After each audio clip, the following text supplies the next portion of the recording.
For nation पर आपका स्वागत है और मैं हूं आपके साथ प्रार्थना। न्यूज फॉर नेशन पेश करता है दिन भर की 10 वैसी खबरें जो सुर्खियों में रही। शुरुआत करेंगे पहली खबर के साथ। नवरात्रि के शुभ अवसर पर देश भर में जीएसटी की नई दरें लागू हो गई हैं। केंद्र सरकार ने जीएसटी स्लैब में महत्वपूर्ण बदलाव करते हुए इसे सरल और प्रभावी बनाने का फैसला किया है और अब जीएसटी के दो मुख्य स्लैब 5 और 18 होंगे, जिससे कर प्रणाली में पारदर्शिता आएगी और आम जनता को सीधे तौर पर लाभ मिलेगा। इसी के साथ बिहार के मुख्यमंत्री सीएम नीतीश कुमार ने इस महत्वपूर्ण सुधार के लिए प्रधानमंत्री नरेंद्र मोदी को धन्यवाद देते हुए बधाई दी। आज यानी कि 22 सितंबर से घी, पनीर खरीदने से लेकर के कार और एसी खरीदने, ये सभी चीजें जो है वो सस्ती हो गई हैं। इसी के साथ चलिए आपको बता दें कि पटना के सदाकत आश्रम में 24 सितंबर को कांग्रेस वर्किंग कमेटी यानी कि CWC की एक बड़ी बैठक होने वाली है और इस बैठक में राहुल गांधी, मल्लिकार्जुन खड़गे, KG वेणुगोपाल सहित 170 से ज्यादा नेता भाग लेंगे। इस बैठक में बिहार के साथ साथ देश के मुद्दे की भी बात होगी। बिहार में वोट चोरी, पलायन, बेरोजगारी के साथ देश में महंगाई, ट्रंप का टैरिफ, सीज फायर पर गहरा विचार होगा। इस CWC की बैठक में कई विधेयक भी पास कराए जाएंगे। इसी के साथ सूत्रों से मिली जानकारी के अनुसार पीएम मोदी 29 सितंबर को एक बार फिर बिहार दौरे पर आ रहे हैं। इस दौरे पर पीएम मोदी पटना मेट्रो का उद्घाटन करेंगे। चुनावी साल में यह पीएम मोदी का 8वां दौरा होगा। बता दें कि चुनावी साल में पीएम मोदी लगातार बिहार दौरे पर है और हाल ही में 15 सितंबर को पीएम मोदी बिहार के पूर्णिया जिले से प्रदेश को बड़ी सौगात दी थी। वहीं अब 29 सितंबर को पीएम मोदी एक बार फिर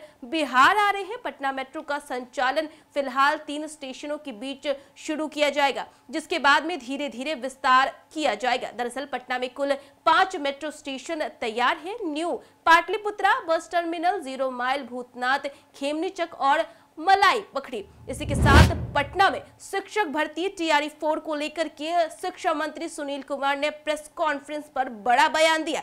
दरअसल उन्होंने कहा कि इस चरण में 26,000 से ज्यादा पदों के लिए वैकेंसीज निकाली जाएंगी। शिक्षा मंत्री ने बताया कि अगले 4 से 5 दिनों के भीतर रिक्तियां BPSC को भेज दी जाएंगी और इसके बाद अगर सीटें बचती हैं तो TRE 5 में जोड़ा जाएगा और STET 2025 परीक्षा का जो है जारी भी कर देगी शेड्यूल। शिक्षा मंत्री सुनील कुमार ने बताया कि बिहार विद्यालय परीक्षा समिति यानी कि BSEB द्वारा माध्यमिक शिक्षक पात्रता परीक्षा यानी कि STET 2025 आयोजित की जाएगी और इसके लिए ऑनलाइन आवेदन की प्रक्रिया भी जो है वो 27 सितंबर 2025 तक चलेगी। परीक्षा का आयोजन जो है वो 12 अक्टूबर 2025 से 31 अक्टूबर 2025 के बीच होगा और परीक्षा परिणाम 16 नवंबर 2025 को जारी किए जाएंगे। इसी के साथ चलते हैं अगली खबर की ओर। मुख्यमंत्री नीतीश कुमार आज सोमवार को 15 करोड़ रुपए की लागत से बने मौर्य मंडप का उद्घाटन उन्होंने किया। दरअसल पटना स्मार्ट सिटी लिमिटेड के इस प्रोजेक्ट के अंतर्गत मौर्य लोक परिसर और मौर्य टावर का जो है उन्होंने पूरा जायजा लिया और एक ही जगह पर gym, multiplex, restaurant, gaming zone, banquet hall बनाए गए। मौर्य टावर के 6वें और 7वें फ्लोर पर 24,000 वर्ग फुट में कर्मशील उपयोग के लिए आधुनिक कार्यालय का निर्माण भी किया गया। इसी के साथ अगली खबर की ओर चलते हैं। बेंगलुरु से वाराणसी आ रही एयर इंडिया की एक फ्लाइट में उस वक्त हड़कंप मच गया जब 2 यात्रियों ने जो है वो कॉकपीट का दरवाजा खोलने की कोशिश की। इतना ही नहीं, उन्होंने कॉकपीट में घुसने के लिए सही पासकोड भी डाल दिया, जिससे पायलट को विमान के अपहरण यानी कि हाईजैक की आशंका हुई और इस घटना के बाद पायलट ने तुरंत इसकी सूचना एयर ट्रैफिक कंट्रोल यानी कि ATC को दी, जिसके बाद सुरक्षा एजेंसियों जो है वो अलर्ट हो गई। विभाग की सुरक्षित लैंडिंग के बाद दोनों यात्रियों समेत कुल 9 लोगों को हिरासत में लिया गया। यह घटना एयर इंडिया एक्सप्रेस की फ्लाइट IX1086 में हुई थी, जो सोमवार की सुबह बेंगलुरु से वाराणसी आ रही थी। इसी के साथ चलते हैं अगली खबर की ओर। झारखंड के देवघर जिले के मधुपुर शहर में स्थित HDFC बैंक में सोमवार दोपहर 1 बजे दिन दहाड़े डकैती हुई। हेलमेट और बुर्का पहने लगभग 6 अपराधी बैंक में घुसे और हथियार के बल पर बैंक से लाखों रुपए, नगद और जेवरात लूट लिए। अपराधियों ने बैंक में घुसते ही ग्राहकों और कर्मचारियों से उनके फोन छीन लिए और उनके साथ मारपीट भी की। करीब 20 मिनट तक लूटपाट करने के बाद वे वहां से फरार हो गए। इसी के साथ चलते हैं अगली खबर की ओर। चीन ने दुनिया भर के टैलेंट को आकर्षित करने के लिए के वीजा शुरू करने का ऐलान किया है। दरअसल इसे अमेरिका के H-1B वीजा का विकल्प बताया जा रहा है। नया वीजा 1 अक्टूबर 2025 से लागू होगा। साउथ चाइना मॉर्निंग पोस्ट के मुताबिक के वीजा उन युवा और कुशल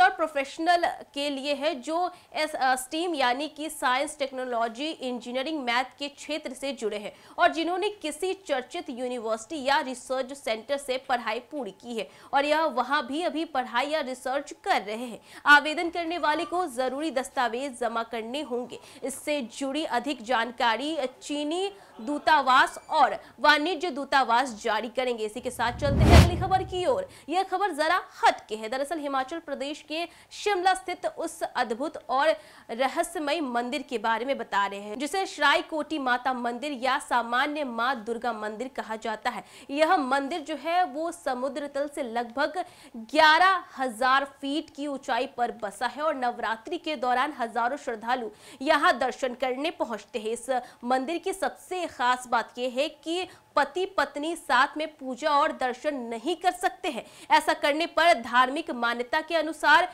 पाप लगता है और दाम्पत्य जीवन में नकारात्मक प्रभाव पड़ता है। यही वजह है कि विवाहित जोड़े सावधानी बरतते हैं और अलग अलग समय पर माता के दर्शन करते हैं। इसी के साथ चलते हैं 10वीं और आखिरी खबर की ओर।